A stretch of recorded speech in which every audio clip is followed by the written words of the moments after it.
Pink crosses rise from an abandoned cotton field in East Juarez. It was here in 2001 police found the bodies of 8 young women. These 8 and the hundreds of others are the reason Maricela Ortiz is pressing ahead with a frustrating mission. We've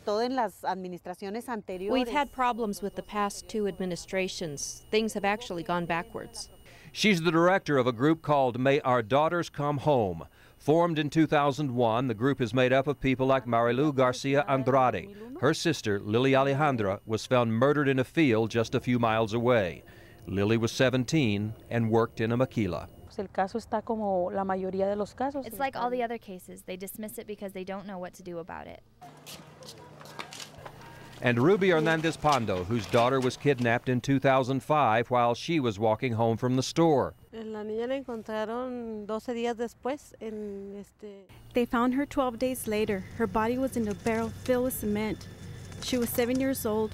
Her name was Aris Estrella.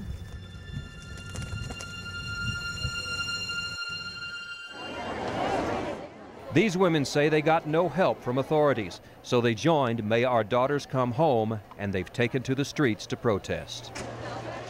The families of the victims hope they will someday have justice, but they continue to be at the mercy of a system that's widely seen as incompetent and deeply corrupt.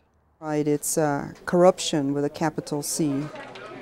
El Paso Times reporter Diana Washington Valdez wrote the book on the Juarez murders. She says corruption infiltrates every level of law enforcement, including police.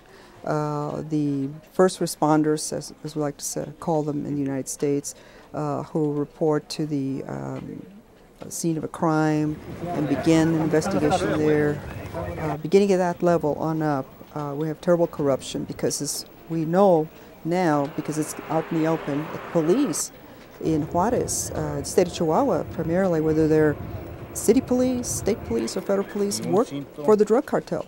And she says the drug cartel protects the killers. After lengthy research, her theory is this: there are most likely 5 groups responsible for the murders. 2 gangs that kill women as an initiation test, drug dealers, a group of powerful men who simply know they'll get away with it, 2 or more serial killers, and copycats. May Our Daughters Come Home has received help from international organizations and from lawyers and investigators in Juarez. They've brought more attention to the crimes, but at a price. The women say they've made enemies. Maricela Ortiz says that some people accuse them of doing it for money.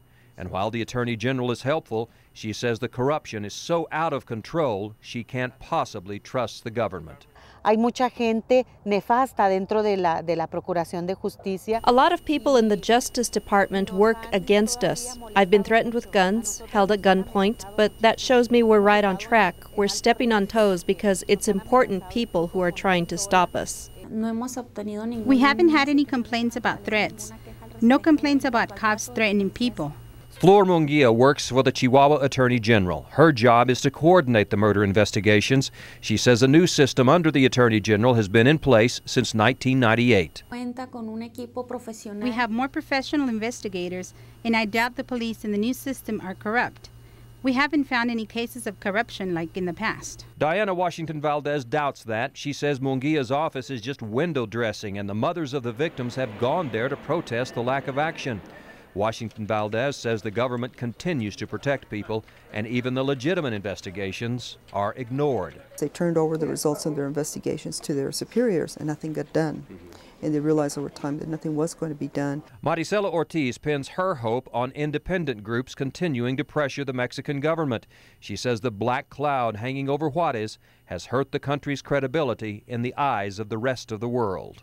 Esto ha sido lamentable para México. It's devastating to Mexico because Mexico is now known as a place where human rights are not important. The government is trying more to create an image of doing something and not really working to solve the cases. And Los Tigres del Norte sings, it's the shame of the whole nation. Los huesos en el desierto muestran la cruda verdad. Las muertas